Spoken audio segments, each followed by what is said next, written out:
नमस्कार दोस्तों, मैं सी अंकित अग्रवाल आज आप लोग के सामने एक नया एपिसोड बना रहा हूं, जिसका टॉपिक है income from salary under income tax act. अच्छा, आप इससे पहले विद्या आरोही कॉमर्स क्लासेस में आप लोग का बहुत बहुत स्वागत है। अगर आप लोग ने इस चैनल को सब्सक्राइब नहीं किया है तो प्लीज़ दोस्तों इसे सब्सक्राइब कर लीजिए। बेल आइकन जो आपके लेफ़्ट हैंड साइड में शो कर रहा होगा, राइट हैंड से, तो उसे आप ज़रूर प्रेस कर लीजिए और इस वीडियो को ज़रूर लाइक करिएगा। और after watching this video please आप अपने कोई भी क्वेरी हो उसको ज़रूर आप पोस्ट करिए, और क्वेरी को जैसे मैं रीड करता हूँ उसका रिस्पॉन्स करूँगा। और चलिए वीडियो स्टार्ट करते हैं। क्लास जो हमने आप लोग के सामने आज के लिए रखी है, इनकम फ्रॉम सैलरी। देखिए, income from salary under income tax act क्या है, इसको जानते हैं। The meaning of salary for the purpose of income tax is much wider than what is normally understood. Every payment made by an employer to his employee for service rendered would be chargeable to tax under income from salary. देखिए, इसमें क्या है कि employer और employ का एक relationship होता है। एम्प्लॉयर के यहाँ जॉब कर रहा है और एम्प्लॉयर उसकी सर्विसेज के अगेंस्ट एक फिक्स्ड अमाउंट मंथली उसको पे कर रहा है। सपोज मिस्टर एक्स हैं जो कि एक फिल्म निर्माता के यहाँ जॉब कर रहे हैं, फिल्म बन रही है और उसके यहाँ जॉब कर रहे हैं, कई सारी फिल्में बनाते हैं, तो ये उसकी इनकम फ्रॉम सैलरी में कंप्यूट की जाएगी। अगर मिस्टर एक्स हैं जो कि वो एक्टिंग करते हैं और डिफरेंट प्रोड्यूसर उनको डिफरेंट फिल्मों के लिए उसके काम के लिए उसको पे कर रहे हैं, ये उसकी प्रोफेशनल एक्टिविटी के बदले उसको अमाउंट मिल रहा है, वो इनकम फ्रॉम सैलरी नहीं मानी जाएगी। वो उसके पर्सनल टैलेंट के बदले जो इनकम मिल रही है वो इनकम फ्रॉम प्रोफेशन माना जाएगा। थोड़ा सा ये बेसिक डिफरेंस होता है। अच्छा, एम्प्लॉयर और एम्प्लॉय का रिलेशनशिप। एक एम्प्लॉयर जिसने उस एम्प्लॉय को एक सर्टेन पीरियड के लिए अपने यहाँ अपॉइंट किया है, जैसे 1 साल 2 साल, कॉन्ट्रेक्चुअल एम्प्लॉय कह सकते हैं। तो क्या ऐसी कॉन्ट्रेक्चुअल एम्प्लॉय को जो सैलरी वो एम्प्लॉयर पे कर रहा है, क्या इनकम फ्रॉम सैलरी में कंप्यूट की जाएगी? बिल्कुल हाँ, बिल्कुल इनकम फ्रॉम सैलरी हेड में कंप्यूट की जाएगी। बदले कि वो कॉन्ट्रेक्चुअल एम्प्लॉय को वो जो पे कर रहा है वो यानी कि एक लमसम ना हो।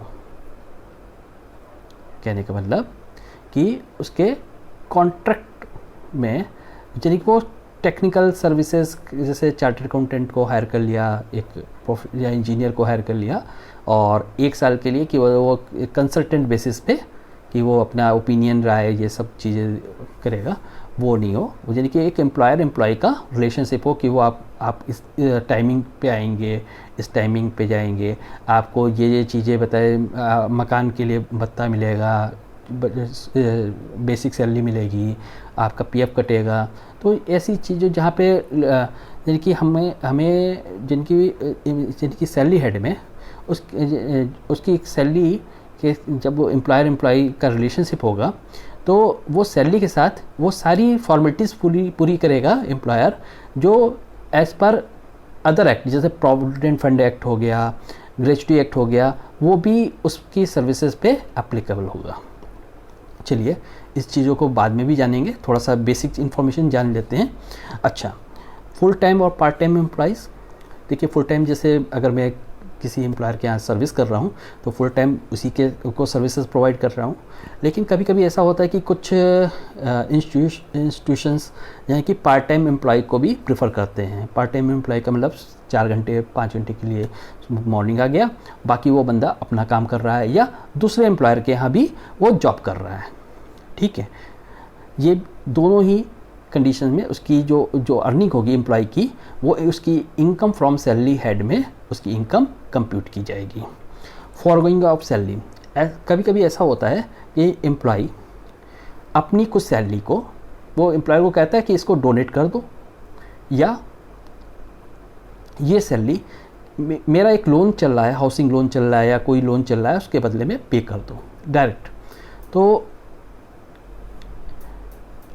इसमें देखिए समझने की बात है कि फॉरगोइंग ऑफ सैलरी की बात कहा है। तो फॉरगोइंग ऑफ सैलरी में वो फॉरगो कर रहा है। अगर लोन पे कर रहा है तो भी देखिए वो तो बताए अपनी एक लायबिलिटी को चुका रहा है, तो फॉरगो नहीं कर रहा है, ठीक है। तो दोनों बातें अलग अलग हैं। अच्छा, फॉरगोइंग में यानी कि वो डोनेशन दे रहा है। जैसे मैंने कोविड-19 अभी जो चला था, सेंट्रल गवर्नमेंट की अपील थी, हमारे एम्प्लॉयर ने बोला कि जो भी बंदा स्वेच्छा से करना चाहे अपना नाम लिखवा सकता है एचआर में। तो मैंने भी अपने नाम लिखवाया, और उसमें जो भी मेरी स्वेच्छा से जो भी डोनेशंस थी वो एचआर ने मेरी सैलरी से काट करके और पीएम केयर फंड में डिपॉजिट कर दिया।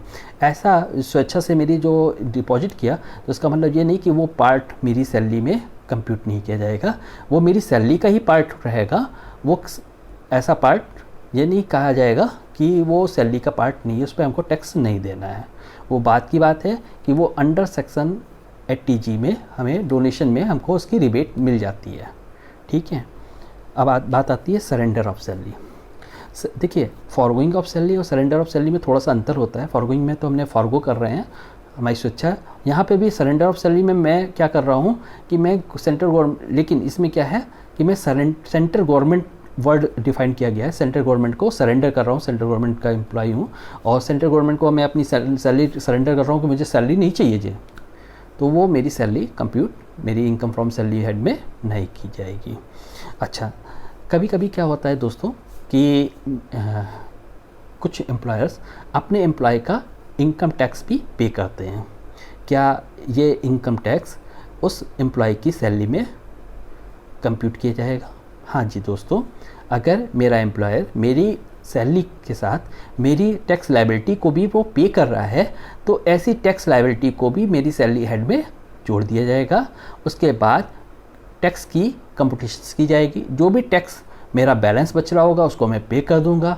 रिफ़ंड बन रहा होगा तो मुझे गवर्नमेंट से रिफ़ंड मिल जाएगा, और अगर कुछ भी नहीं होगा तो कोई बात नहीं, ठीक है। इसके बाद दोस्तों एक और चीज़ पे बात करते हैं, definition of salary. Definition of salary is very wide. इसमें क्या है कि दो तरह की सैलरियाँ होती हैं, मॉनेटरी टर्म्स में और नॉन मॉनेटरी टर्म्स में। मॉनेटरी टर्म्स में अगर मैं बात करूँ तो जैसे मुझे जो मेरी सर्विस के बदले में तुरंत यानी कि कैश में या बैंक में मुझे जो पैसा अपने एम्प्लॉयर से मिल रहा है। नॉन मॉनेटरी टर्म्स में अगर मैं बात करूँ, जैसे मुझे अपनी सर्विस के साथ मुझे एम्प्लॉयर ने एक अपनी यानी कि ऑफिस की कार दे रखी है, मुझे एक ड्राइवर दे रखा है, मुझे कुक दे रखा है, मुझे एक हाउस दे रखा है जहाँ पे मुझे एम्प्लॉयर लाइटिंग का भी पे कर रहा है। तो ये कि नॉन मॉनेटरी टर्म्स हैं, जो फैसिलिटीज़ हैं वो भी, ये सभी सारी चीज़ें भी मेरी सैलरी में कंप्यूट की जाएंगी। अच्छा दोस्तों, अंडर सेक्शन 17(1) जो इनकम टैक्स एक्ट में बताता है कि सैलरी में क्या क्या चीज़ें आती हैं जनरली। जैसे नंबर 1 वेजेस, नंबर 2 एन्युटी और पेंशन। एन्युटी यानी कि ऐसा कोई अमाउंट जिसके बदले में हमने ड्यूरिंग अपनी सर्विस कुछ पे अपना कंट्रीब्यूशन कर रखा है, और जब मेरी सर्विस कंप्लीट हो जाएगी या एक सर्टेन एज आ जाएगी तो उसके बाद मुझे उस पेंशन स्कीम के तहत अपनी एज के बाद यानी कि सर्टेन एज के बाद मुझे वो स्कीम के थ्रू एक मंथली कुछ पैसा मिलता चला जाएगा। तो ऐसा पैसा भी इनकम फ्रॉम सैलरी हेड में कंप्यूट किया जाएगा।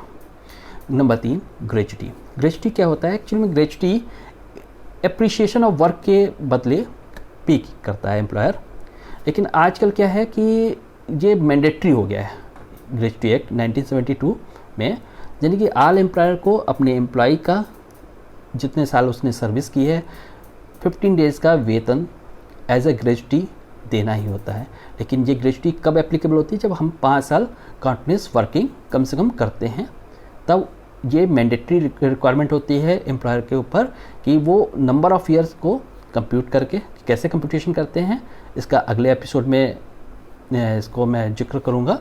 और इसका कंप्यूटेशन कैसे करते हैं, कितना पार्ट एग्जिम्ट होता है, कितना पार्ट नॉट एग्जिम्ट होता है, गवर्नमेंट एम्प्लॉय के लिए क्या ट्रीटमेंट किया जाता है, प्राइवेट एम्प्लॉयज़ के लिए क्या ट्रीटमेंट किया जाता है, ये मैं बताऊँगा आपको। अच्छा, एनी फीस, कमीशन या perquisites or profit in lieu of in addition to any salary or wages, ठीक है, ये भी सैलरी का पार्ट बन जाती है। एनी एडवांस ऑफ सैलरी, जैसे अगर मैंने 2-3 महीने का एडवांस ले लिया किसी पर्पस के लिए, मैरिज थी, कोई बीमार था, या एजुकेशंस के लिए, या मुझे ज़रूरत ही पड़ गई कि मुझे फाइनेंशियल नीड थी और अपने एम्प्लॉयर से मैंने एडवांस सैलरी ले ली, तो ये भी हमारी इनकम फ्रॉम सैलरी में और यानी कि कंप्यूट की जाएगी और इस पर भी हमको टैक्स पे करना पड़ेगा। Any payment received in respect of any period of leave not availed by him, ठीक है। एक्चुअली क्या होता है कि फैक्ट्री एक्ट के अकॉर्डिंगली एम्प्लॉयर को सर्टेन लीव अपने एम्प्लॉय को देनी होती है, ये लीव अर्न्ड लीव कही जाती है। अगर एम्प्लॉय ये इन लीव को अवेल नहीं कर पाता अपनी ड्यूरिंग सर्विस, तो एम्प्लॉयर बची हुई लीव का पैसा अपने एम्प्लॉय को पे करता है। ये पे जो एम्प्लॉय को मिल रहा है ये भी टैक्सेबल होता है एम्प्लॉय की सैलरी कंप्यूटेशन के टाइम। इसमें कितना पार्ट एग्जेम्प्ट होता है, कितना पार्ट टैक्सेबल होता है, कब पूरा पार्ट टैक्सेबल होता है, इसकी गणना कैसे की जाती है, ये अगले एपिसोड में हम कवर करते हैं।